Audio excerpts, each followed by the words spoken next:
జగన్మోహన్ రెడ్డి గారు బాధిత కుటుంబాన్ని ఓదార్చడానికి వెళ్ళి ఆ తల్లిని ఓదార్చి అక్కడ చాలా గట్టిగా మేము అండగా నిలబడతామని చెప్పిన తర్వాత తెల్లారేటప్పటికీ మీరు పోలీస్ అధికారుల మీద చర్యలు తీసుకోవడం, ఎఫ్ఐఆర్లు వేసామని చెప్పడం జరిగింది. ఇప్పుడు దానికోసం ఏదో రకరకాలుగా దీన్ని తగ్గించి చూపించే ప్రయత్నం చేస్తూ ఉన్నారు. మేము అడుగుతున్నాం, ముఖ్యమంత్రి గారికి బాధ్యత లేదా? ఇంతవరకు ఎందుకు రెస్పాండ్ కాలేదు? హోంమంత్రి గారు ఎందుకు రెస్పాండ్ కావట్లేదు? అంటే ఈ వ్యవస్థను ఎటు తీసుకెళ్తున్నారు? కేవలం వైఎస్ఆర్ పార్టీనో లేకపోతే మీకు పడని వాళ్ళనో టార్గెట్ చేయడమే మీ లక్ష్యమా?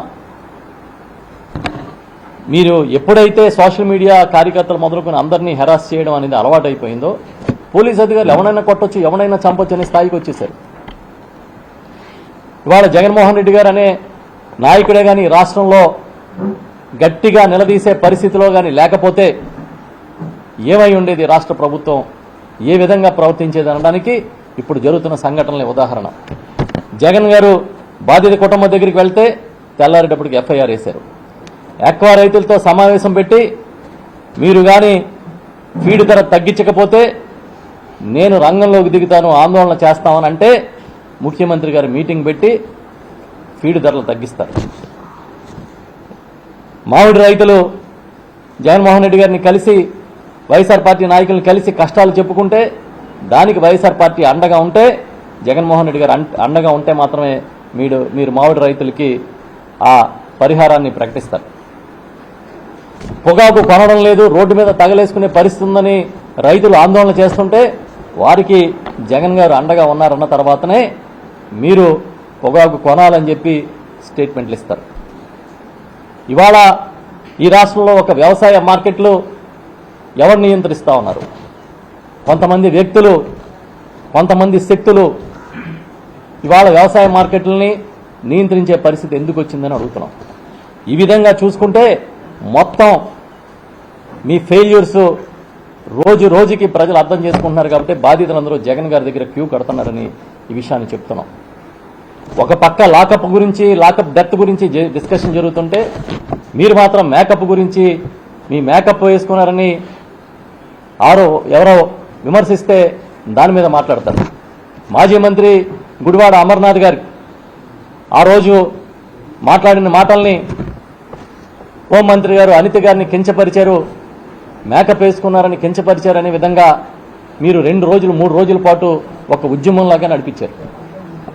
మరి లాకప్ డెత్ గురించి మాత్రం మీకు కనబడదు. ఇప్పటికీ మీరు లాకప్ను వదిలేసి మేకప్ను మడ్డు తిరుగుతున్నారు అనడానికి ఒక ఉదాహరణ ఏంటంటే, ఈ రోజు ఉదయం గుడివాడ అమర్నాథ్ గారు మాజీ మంత్రి గారికి మహిళా కమిషన్ నోటీస్ ఇచ్చింది. రేపు 24వ తేదీన మహిళా కమిషన్ ముందు హాజరు కావాలని, దానికి సంబంధించి పూర్తిగా సన్యాసి ఇవ్వాలని ఒక నోటీస్ ఇచ్చారు. మేము అడుగుతున్నాం, మీరు మేకప్ మీద విమర్శించారని అమర్ గారికి నోటీస్ ఇచ్చారు కదా, మరి ఉన్నతాధికారులకి లాకప్ డెత్ల గురించి ఇన్ఫామ్ చేసిన బాధిత కుటుంబాలు ఎందుకు మీరు రెస్పాండ్ కాలేదని మీరు ఒక డీజీపీని ఒక మెమో ఎందుకు ఇవ్వలే?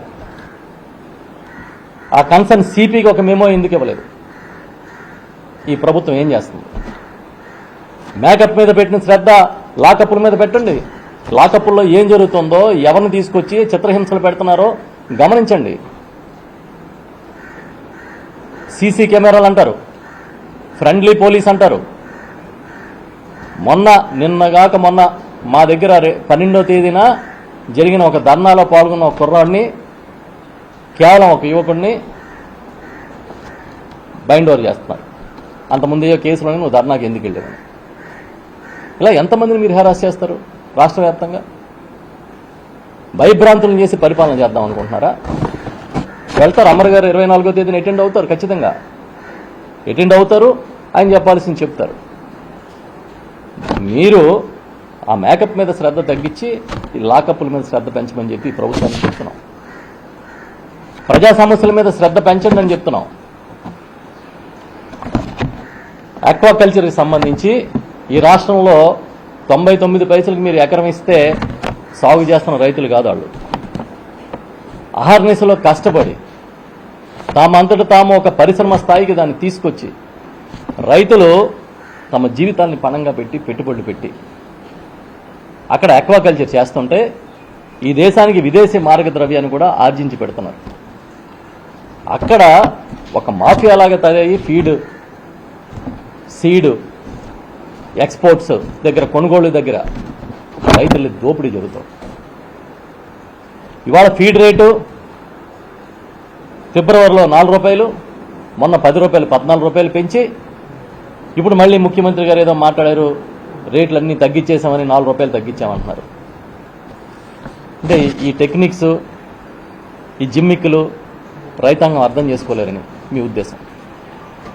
మేము అడుగుతున్నాం, మీకు ఏ మాత్రమైన చిత్తశుద్ధి ఉంటే ఇవాళకి ఇటు ఎక్వా రైతుల దగ్గర మొదలు పెట్టుకుని అటు పొగాకు రైతుల వరకు ఎందుకు మీరు ఆ సమస్యల పరిష్కారానికి ముందుగా చొరవ తీసుకోవట్లేదు? ఒక జగన్మోహన్ రెడ్డి గారు ముందుకొచ్చి గట్టిగా నిలదీస్తే మాత్రమే మీరు ఎందుకు మాట్లాడుతున్నారు? మా జగన్ గారు ఎప్పుడు చెప్తారు, we are voice for the voiceless అని. ఎవరైతే మాట్లాడలేరో ఆ బాధితుల పక్షాన ఖచ్చితంగా నిలబడతాం, ఖచ్చితంగా ఎండగడతాం. ఈ సందర్భంగా నేను చెప్తున్నా పోలీస్ అధికారులకు కూడా, రాష్ట్ర వ్యాప్తంగా ఉన్న చాలామంది పోలీస్ అధికారులు, నేను అందరినీ అనట్లే, కొంతమంది అయితే వెళ్ళిన వాళ్ళని ఎన్ని రకాలుగా మాటలతో, బూతులతో, ఏంటంటే ముందు వాళ్ళ మానసిక స్థైర్యాన్ని దెబ్బతీయడం. కొన్ని స్టేషన్లలో అయితే పంచాయతీల స్థాయి దాటి పిటిషనర్ల దగ్గర కూడా డబ్బులు తీసుకుంటున్నారని చెప్తున్నారు. సరిదిద్దుకోమని చెప్తున్నాం, ఇప్పటికైనా సమీక్షించుకోమని చెప్తున్నాం. ఇదేదో వైఎస్ఆర్ పార్టీ చేసిన విమర్శలుగా, ఆరోపణలుగా చూడకండి. మీరు వాస్తవాలు తెప్పించుకోండి.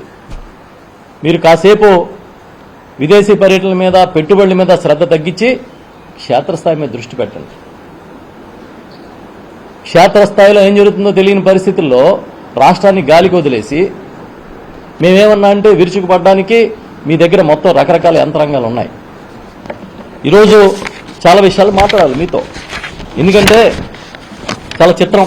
రైతు పరిస్థితి ఎంత దయనీయంగా ఉందంటే, జగన్మోహన్ రెడ్డి గారు ఉన్నప్పుడు వైఎస్ఆర్ రైతు భరోసా, పీఎం కిసాన్ పెట్టుబడి సాయాన్ని అందించారు, సకాలంలో ఇన్పుట్ సబ్సిడీ ఇచ్చారు, 0 వడ్డీ ఇచ్చారు, ఆర్బీకేలు ఏర్పాటు చేసి వారి ఆర్బీకే స్థాయిలోనే వాళ్ళని ఈ క్రాప్ చేయించి ఎరువులు ఇచ్చారు, పురుగు మందులు ఇచ్చారు, విత్తనాలు కూడా క్యూలో నుంచోకుండా తీసుకునే పరిస్థితిని క్రియేట్ చేశారు.